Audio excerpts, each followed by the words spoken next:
Because we've seen, because it's been an issue with children at the border, and how do we respond to them if whether they're traveling with family members or not. There's a case regarding a 12-year-old girl named Katora Paul who flew with her godmother from Nassau initially to the West Palm Beach area, and that flight was diverted to Miami International Airport, where she was taken from her godmother and ultimately ended up at a children's home for migrant children. And then you also had the Customs Border Patrol then claiming that they separated the girl from the godmother because she's not her biological relative. And then there's also reports out there regarding the biological aunt arriving at the airport in Miami to pick the young girl up, and the CBP refused to release the girl to go to her aunt. So we understand that there's more, that it's not just about relief, but there's also other issues that as a nation we have to address, specifically with regards to immigration status and how do we respond to those that are coming into the country, and certainly because we touched on children early on in the conversation, making sure that they're protected and that they receive the proper services as well. But I want to move it forward into looking at, we know hurricanes, or at least many of us know, or have an awareness that hurricanes can be considered a way of life in the Caribbean countries. Everything back to 2004, Hurricane Jean, which is a Category 3 storm that impacted much of the Caribbean and eastern United States. 2005 with Hurricane Katrina, which much of the media covered its impact in the U.S. and New Orleans, but we know that it wiped out quite a bit of the Caribbean islands. On to Dennis, Rita, Wilma, which were all in that same year. And then in 2016 with Hurricane Maria, which impacted Puerto Rico, reportedly causing billions in damage. And also, to your point, Hurricane Matthew, which destroyed quite a bit of Haiti that same year. Do you believe, looking at how the response efforts were in 2004 all the way up until now, do you believe that any progress has been made with how we as a country respond to national crises, especially those that have had a tremendous impact on the Caribbean islands? And that's for anyone on the panel. Yeah, well, the issue has been how the country's response. When a hurricane or a natural disaster hit the Caribbean region, there's no coordinated effort to how you fundraise, how you get relief, disaster relief, to address the problem. And so what we find is each country is going hand in hand to donors to seek help, and there's not that coordination. So it's each country for themselves. Right now it's the Bahamas. 2 years ago it was USVI, Puerto Rico. And so what we have been pushing over decades is a development of a disaster relief fund, where you have allocated funds that a country can draw upon in significant amount to address the disaster that we know comes year after year. And so we find you have 18 countries in the Caribbean, and plus the southern United States, are competing for funds in an unorganized and certainly not strategic way. So we are doing a patchwork, and we see the same thing with the Bahamas this year. Canada gave you $500,000, US gave you. So to be effective as a region and to address the problem on the long term, we have been pushing for this disaster relief fund. And there was some support, and still is, in the Congressional Black Caucus. Started under Benny Thompson when he was head of the National Security Committee, that it's a national security issue if you have these neighboring countries constantly having these issues and not being able to address it. So to answer your question, there's not been an organized or even strategic approach to how you're going to deal with these disasters year after year. And I think some of our efforts can be, apart from just collecting water and humanitarian drive, is to work on what is a mid to long-term solution as to how the region can get organized around it. Out of curiosity, and this is for anyone on the panel, why do you think that there hasn't been something like that established? And and what are steps that we can take collectively from I'm going to say with my first thought, administrative level, in order to see something like that really be put in place, so that funds are available for those who are impacted year after year after year. Well, I think part of it is just the will of the Caribbean countries to come together. It's the position of the United States that has not really looked at the region because the United States clearly has the resources and clearly has to lead an effort, UN will follow, to deal with this particular issue. And so I think the will of the Caribbean countries, the resources from the United States, somebody has to take on that mission. And we had hoped, and at one time, almost 15 years ago, the Black Congressional Caucus was saying, you know, we work for Israel, we work for Italy, we do work for countries around or regions around the world that are impacted.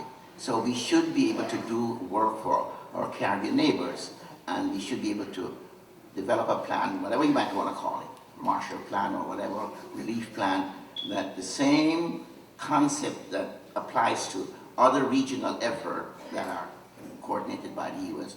would apply to the Caribbean in some degree. I'm not telling you I have all the answers, but it's a concept that we need to have a grasp of and work towards. Thank you very much. I think that Rodney made a very important point, coordination. Coordination. We have seen that with Haiti and also with other countries. You know, when there's a tragedy anywhere, there are good people, people of good heart. They want to contribute, they want to help. And Haiti receive an outspoken support from everywhere. But the problem, there was a problem, a logistic problem, to bring those resources to people in need. This is the key. And in Haiti, for example, I'm talking about Haiti based on experience, we have received a lot of surprise and assistance. But the people in need didn't receive it because of lack of coordination. And I think this is something, because they were not prepared for that. And as you mentioned, there's the need for a permanent structure to be there. And then we can be proactive and preventive. Not only get together, bring this when there's a tragedy, but in advance we are prepared. That's the reason why, after the earthquake, and I work together with Metropolitan College, we bring to United States Haitians from different parts of the country to go to school to receive for free a master in public administration, emergency, and disaster management. And we are putting together something in order to be able to respond properly and to prepare the country for this type of emergency. I think that at the level of the Caribbean countries, we may have to think about that too. But I think also to address your question more directly, I think that the composition of this panel reflects exactly what it is that needs to happen, in that you have 4 panelists, 4 individuals, 4 separate countries. We have Jamaica, Mr. Rodney, you have myself, the United States, we have the Bahamas, we have Haiti. But if we don't do what Nan is doing today, which is work collectively, corroboratively, that is informing one Caribbean union, we'll have the same problem. So that essentially, to me, is what the issue is. I certainly agree with all of you. I want to talk a little bit about social media. You know that we're in the age, or it's the belief that we're in the age where technology literally drives everything. And social media has such a tremendous impact in how we receive and view and have access to information. How do you think social media impacted with the overall narrative with regards to the storm itself and then leading into relief efforts? Well, I'm not on social media.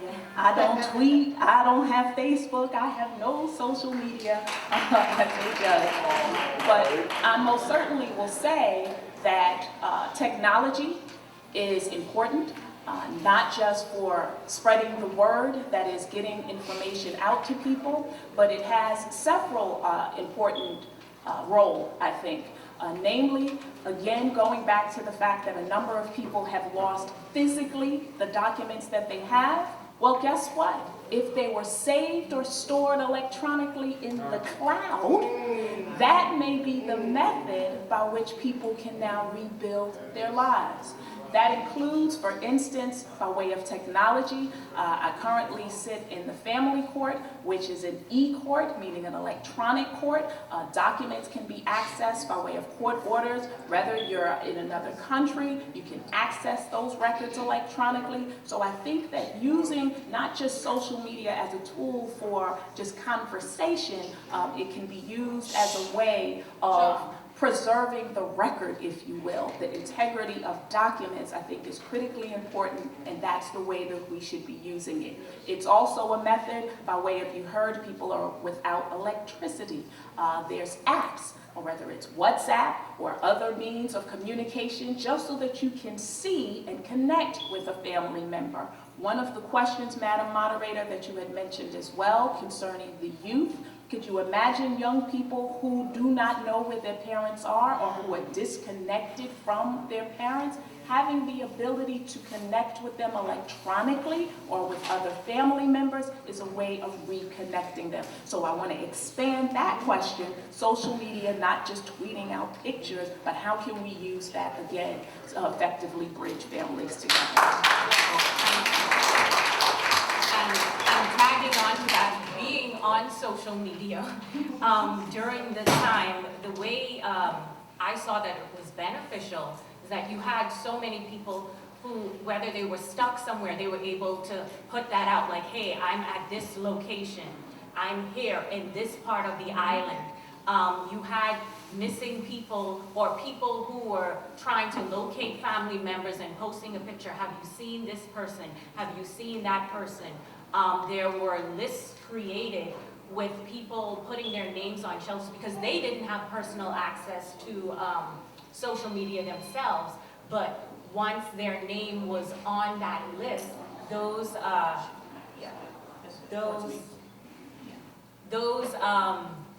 persons were able to go on, whoever was in charge of the shelter or whatnot was able to go on and check that person off the list and say, this person was found. So there were lists for like missing persons in Abaco, social media groups that were created. So that was helpful in that effect. Even myself, I had a few friends in the Abacos and tagged in certain pictures like, hey, let me post this to that group. Were you guys able to find this person whilst y'all were having boots on the ground down there? So it was beneficial in that essence. Of course, the downside to social media for us being a dependent nation on tourism, it's so strongly dependent on it. It's our #1 industry. You have the videos, the media circulating images of the destruction, which is fine. However, what's being stated is the entire Bahamas. And being a country that depends on tourism, imagine all those people who may like, okay, I'm going to cancel that trip, that vacation to the Bahamas. That has a detrimental effect because now you have the people who may not have been affected by the hurricane directly, but now those jobs are at risk because now there's a cancellation and there's not as much need for those people. So we're trying to get the word out. Okay, you know what? Nassau is still there, is still, you know, open for business. You got that, everyone listening and watching us, especially since we're now talking about tourism. Nassau is still open, and what are some of the areas that are still open? Nassau, we have 14 other major islands that are still open for business. So stating the Bahamas, the entire Bahamas, what has happened is like stating Florida. The entire Florida is gone and nobody goes to you know, you're canceling your trip to Miami or West Palm Beach when Jacksonville was affected or some part. So in that essence, you know, we encourage people to check with your airline, check with your cruise ship, because the part of the Bahamas that you will or most likely be going to was not affected.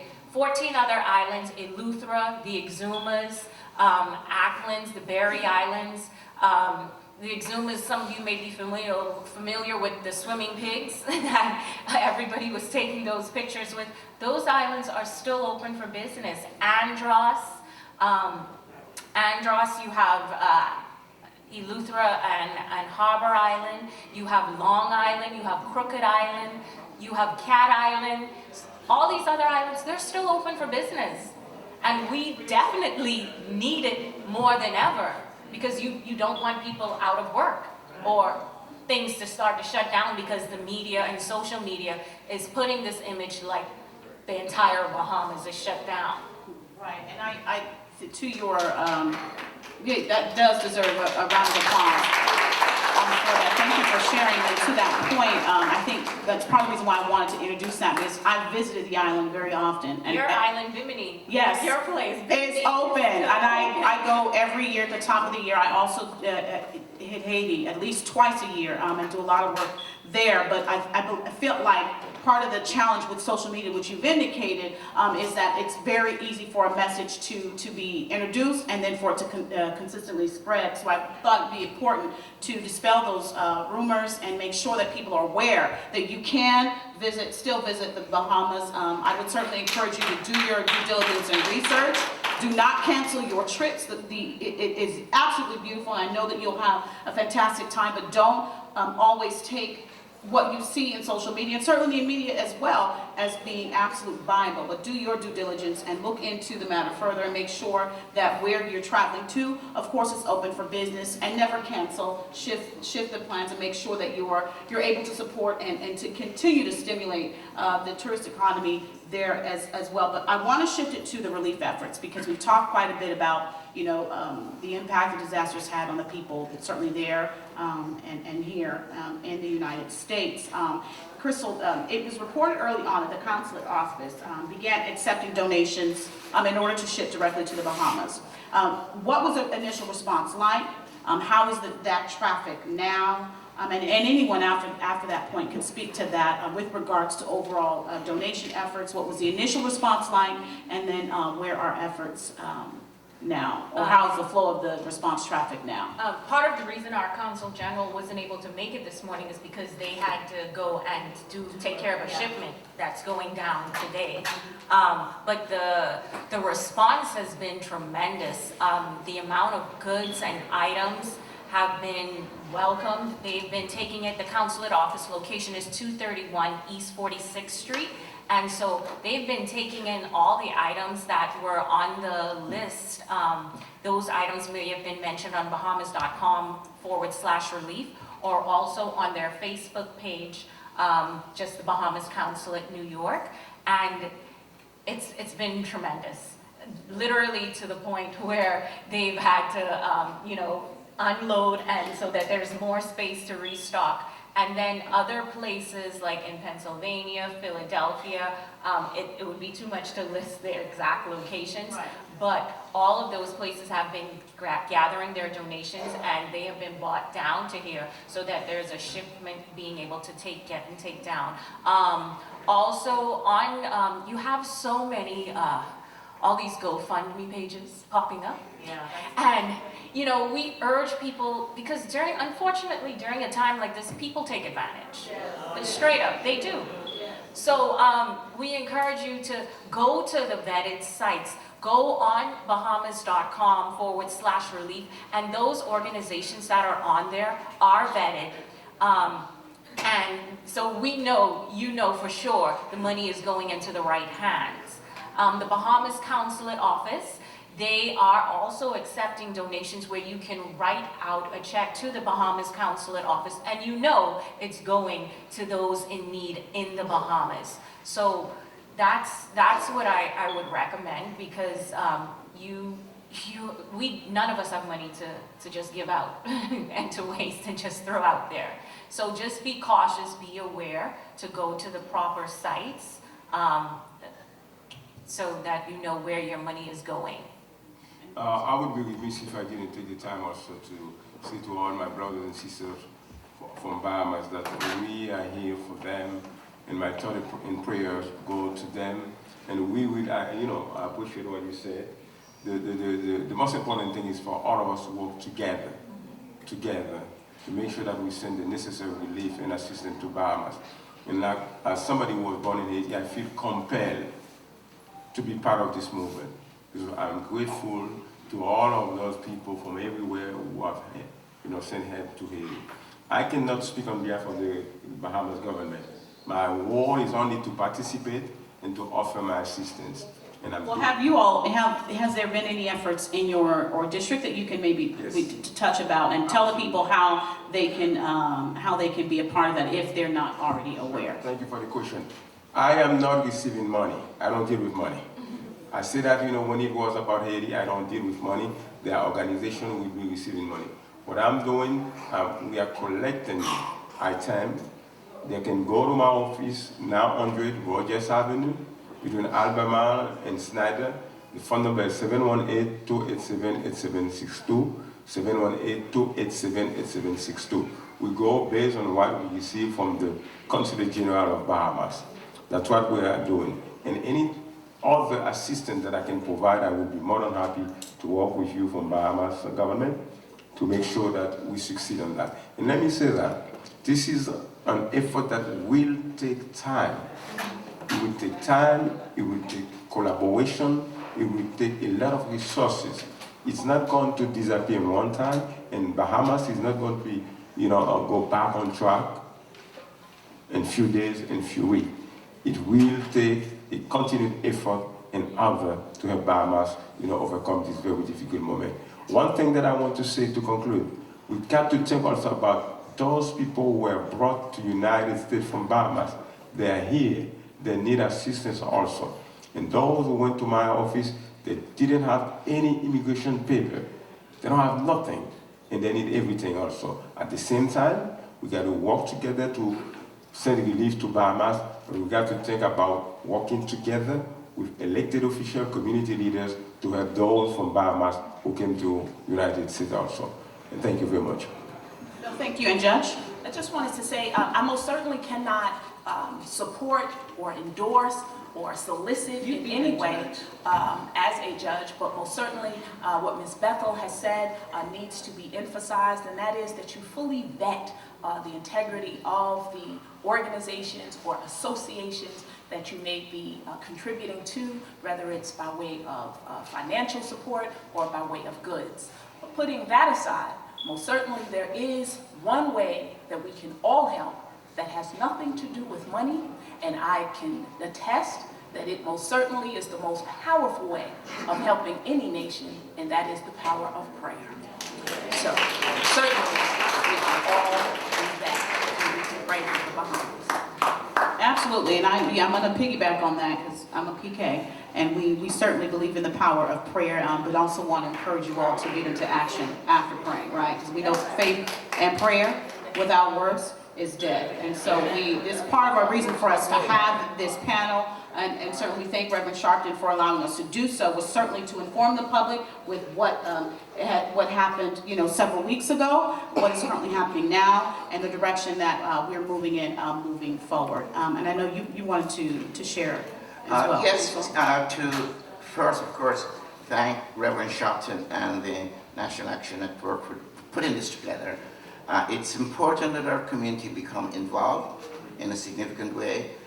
We at Carib News, we've done an appeal over 8 pages telling our community what the problems are, how they can contribute. And we have copies available today. I'm glad that you mentioned that. I have some copies available today, and then we'll make sure to let you know where you can go to receive a copy that he is referencing. Right, and so in our own way, we can mobilize in our churches to do an effort and direct it to the right source, as Ms. Bettel says. So we don't need to feel either unable, incompetent. We can all in our own way do something to help the effort.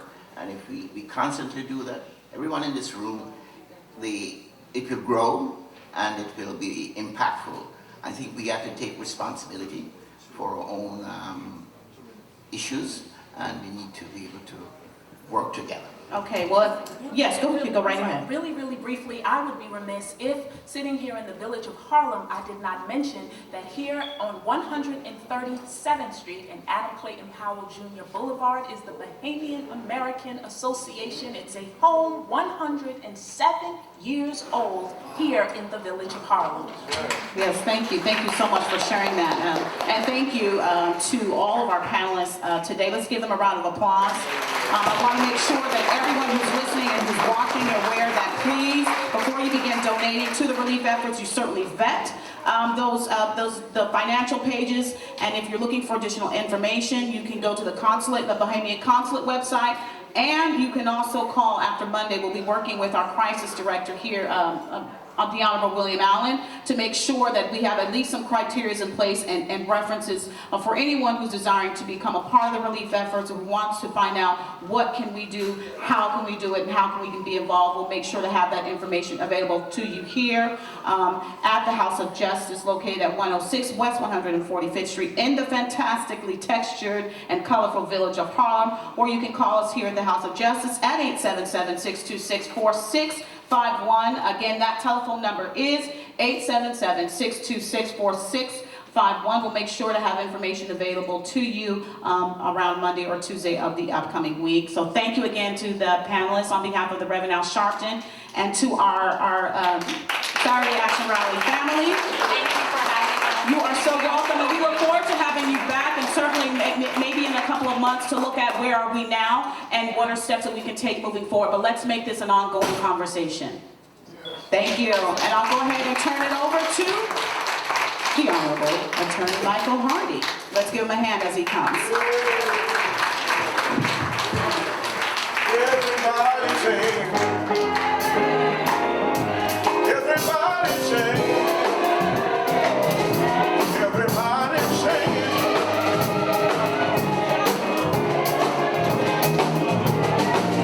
Everybody.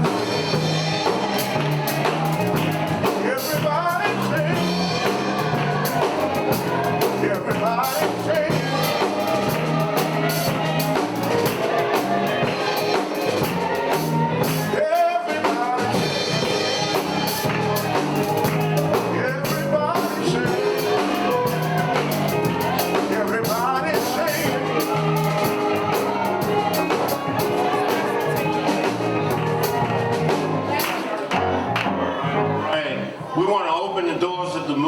Even though Reverend Sharpton is not here, many of you may not be members of this movement. This is where we keep the action. This is where we keep you informed. Let's give a big hand, by the way, to our panel. A lot of excellent information. But we want to open the doors to the movement. Anyone who's not part of the action, because if you're not part of the action, you're part of the problem. So if you want to be part of the action, help with the solutions, we want you to come on right now. Everybody.